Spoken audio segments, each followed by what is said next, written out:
Okay, so it's late as fuck right now. It's like 2:40 in the morning. I should be asleep, but I slept early. It's like as soon as I got home, so I'm probably gonna be up for the next couple hours. I wanted to do a video response off of a video I watched earlier today. I wrote a comment, and then somebody wrote back to me. And YouTube was being stupid. They wouldn't let me post my reply, so I said, "Fuck it, I'm gonna just do a video." The video that I first watched was about this elimination game show. There's one guy, there's like 20 girls or 10 girls, and the guy's mom is like playing a big part in who gets to stay and who gets eliminated each week. And finally, like the last girl who remains to date her son or to have her son's heart. You know how these shows go. So the makeup of the set of girls is well. Let me go to the family first. The mom and the son, they seem to be, white Italian, and then the makeup of the girls is like, from what I can see, it's split down the middle. It's half white, half black. Okay, and I've never watched the show before, but just from the clip that I saw, you know, it's set up to basically be, raunchy and, you know, has all the makings of a controversial show. So anyway, the clip that was aired was a clip between the guy's mom and this one black girl who was on the show. So they cut right to the part where they start arguing, and the black girl is like, what do you mean? You don't want a black girl, dating your son, and she says it like, like the mom is coming from a racist place, which she is. But the mom is just saying like, I'm not being racist. I'm just saying like, it just doesn't mix. In fact, that's what she says. She says, oh, it just doesn't mix. That's just my preference. I prefer my son to date someone who, comes from a similar background or a similar cultural or racial background. And I can understand that because a lot of black people would say the same. You know what I mean? Why are you looking outside your race to find love when there are so many people inside your race who are just as compatible for you, blah, blah, blah. And then a lot of people would just answer back and say, oh, well, it's my preference. I choose to date so-and-so, whether they are or not inside my race. But it's just, it just dawned on me. Now, it just dawned on me that the black girl has put herself in a situation where she's forced to be looked at in a certain way. Well, let me say that again.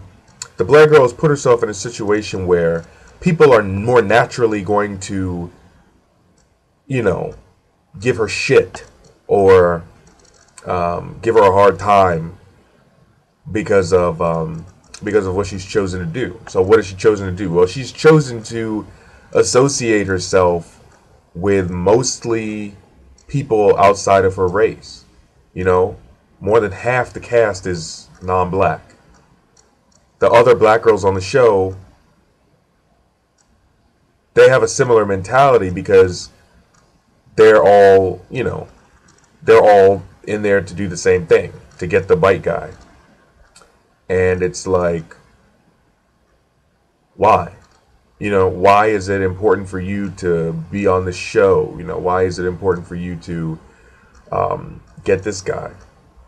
This little mama's boy, this Italian mama's boy.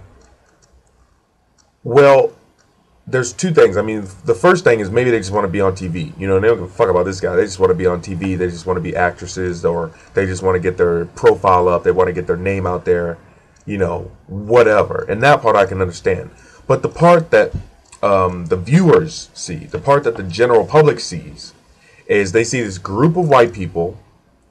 They see the center, which is the son and the mom. All right, they see the center of that group, and then they see like these lone black girls, and I think there's like maybe 3 or 4 black girls on the show initially, and then like week by week, like a different girl gets weeded out.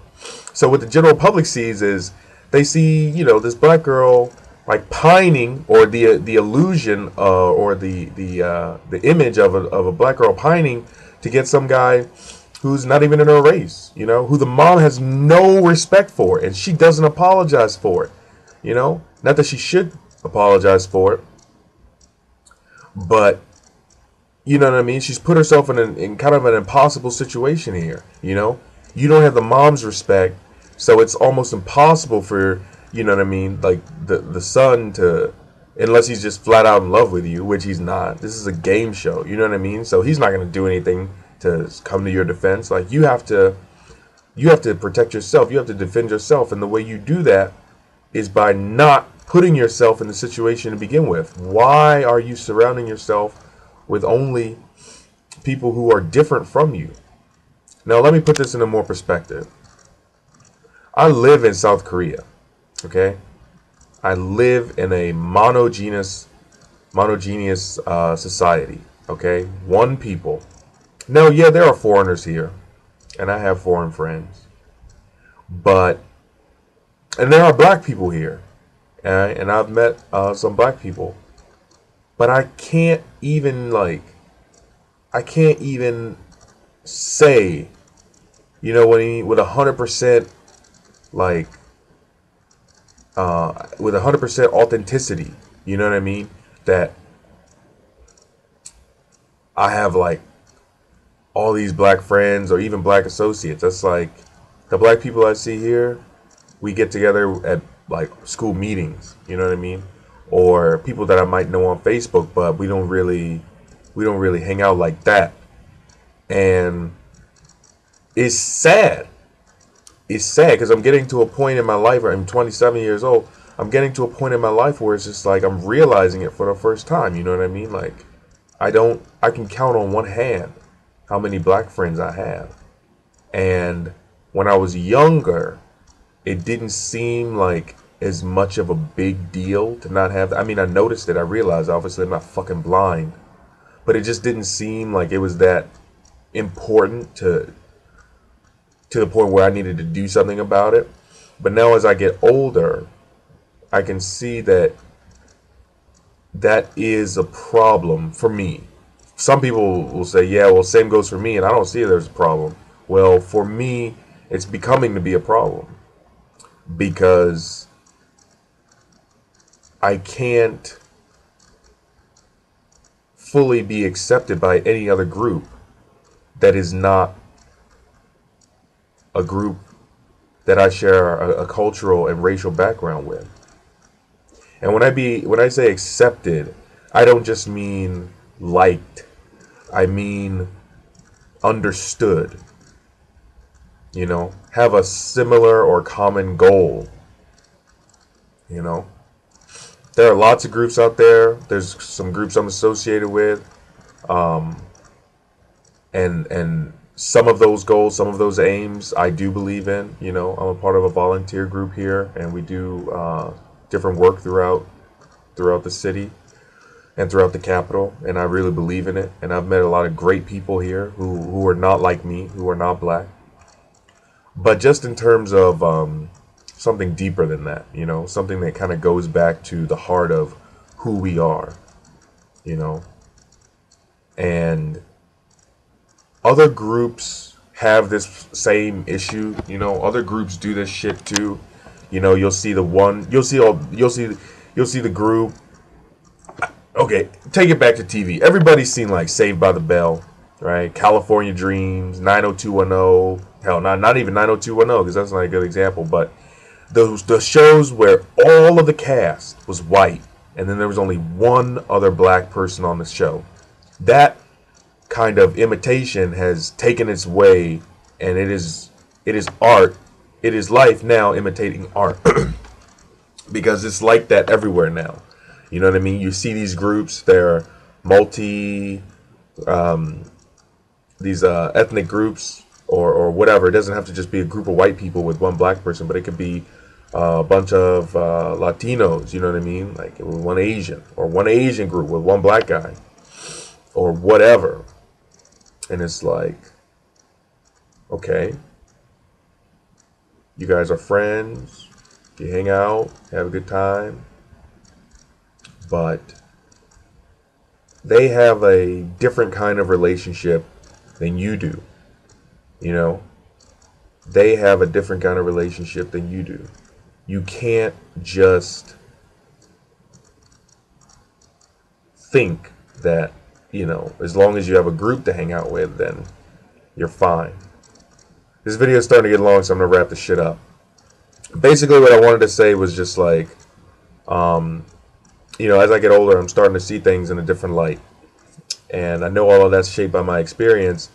But, I guess just being in a foreign country for so long and then, continuing to see the decline and how people relate to each other, especially with this recent Trayvon Martin killing.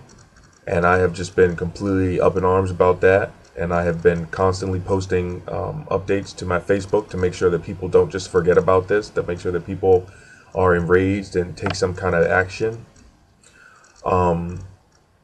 Things like this, they shouldn't be happening, but they are. They're continuing to happen. So we're not as far along as some people think. People say, oh, well, we got a black president, so there's no more racism. I had a guy at work tell me that shit. Oh, if we get a black president, there's not going to be any more racism. So this is how people are still thinking. This is the thing they're still thinking. But it's 11 minutes. It's almost 12 minutes. I'm going to cut this video off. I might do another one. I might do something similar. If you watch it, watch it. If you have a comment, please, give me your comment. And we'll go from there. But I honestly believe that I cannot continue to associate myself in a social setting. I'm not going to say I'm going to quit my volunteer group, but just in like social settings, I cannot be a part of this, big group where the minority, and I'm supposedly a minority, where the minority is the minority in the group. You know what I mean? I need to be a part of a group where the other members of the group, like I said before, look like me, come from the same cultural or racial background as me, and we have those same similar interests and goals. That is my intention for making this video. So now I have to, make use of the things I have here, in Korea, and kind of reach out to the black community here in Korea while I'm still here. All right, 12 minutes, 57 seconds. Take care.